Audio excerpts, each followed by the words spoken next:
say is catch you later. It's not an act, it's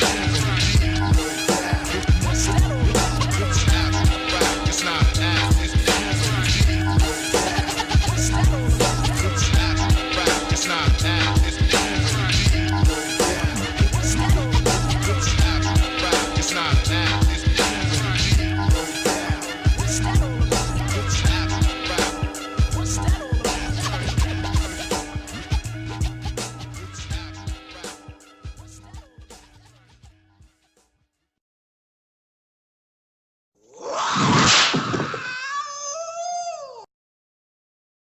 Alright, thank you.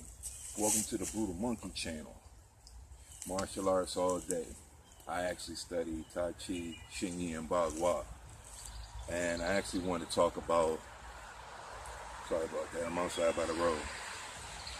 I actually want to talk about, I see a lot of times martial artists are fake, or Bruce Lee wouldn't last in modern day today. And I think that's total bullshit. How can pretty much the guy you're aspiring to be with MMA and all these other fighters say that he's bullshit? I think he's pretty much proved from just his movies, his concepts, he's a lot smarter than you. So he's still 5'2", 5'5", some shit like that.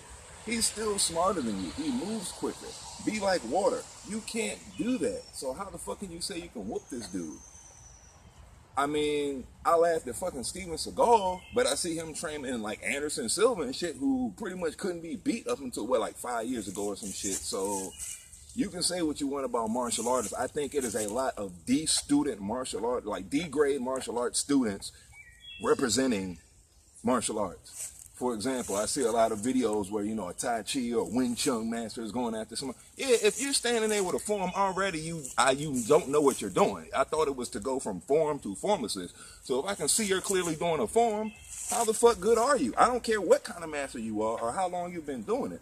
There are such things as prodigies and geniuses. So the time that you put in, it kind of does speak for itself, experience-wise, but I mean, some people are just naturals at some things. Other people can learn talent. Some people are just naturally gifted at it. So that is my argument to that. Then I guess we can move on to part 2. As a matter of fact, I'm acquitted on that one, because I don't think these people train hard enough to from what I've read Bruce Lee doing. Like bodybuilders are the only people I can compare his exercise routine too, and I see these motherfuckers on fitness magazine jack the fuck up. So if they were to take that training and put that into an art form, a self-defense form, what the fuck would they be doing? Would you, like, come on now, come on, like, give people some credit. The way I always look at things is, first off, you had to have been where they're at to criticize what they are doing or where they have been at. If you have not walked that path, if you are not world famous, known as Bruce Lee, how the fuck can you say he can't match people today? Come on now, come on. I keep seeing a lot of clips on YouTube basically talking about how martial artists are fake, and MMA artists believe that they can pretty much walk up and beat any martial artist.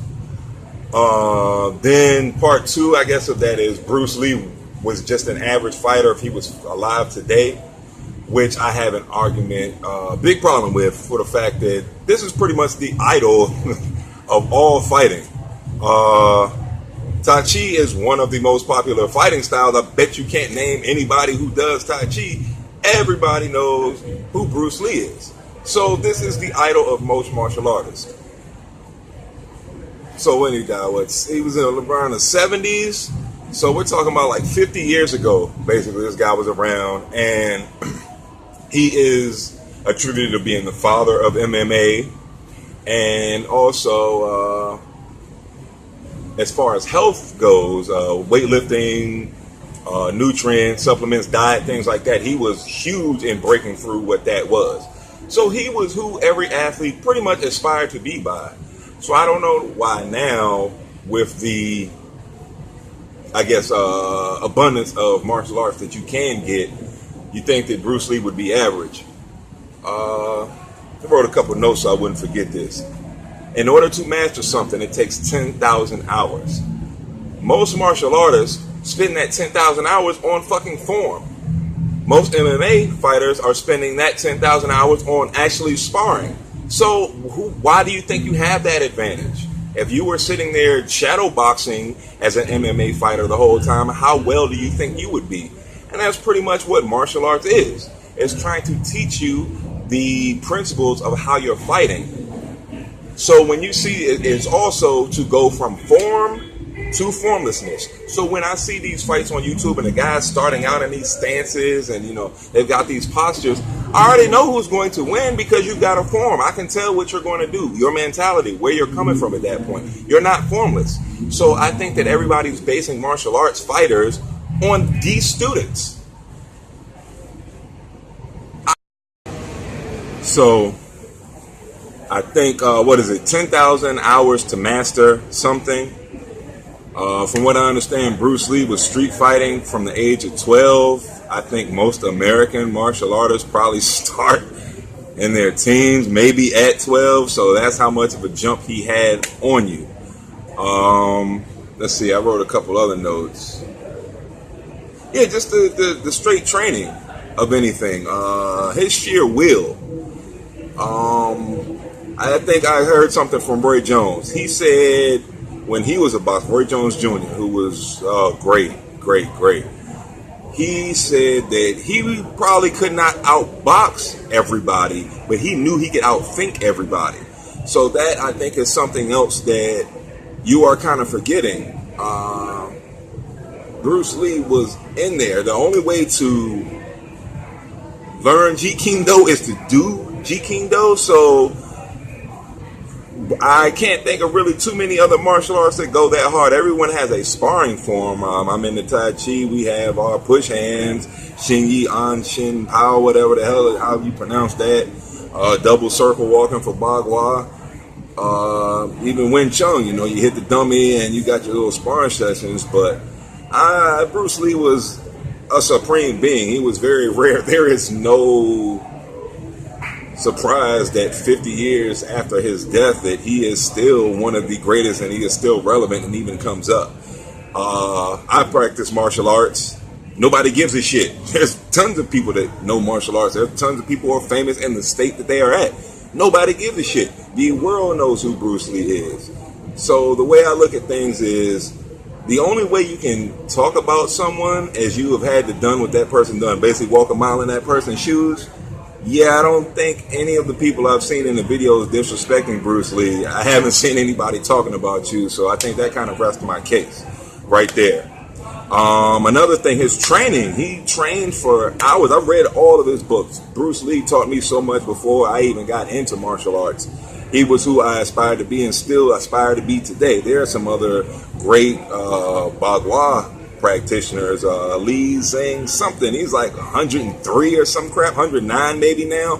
Still doing the floor rolls and double Bagua swords, and he's killing it.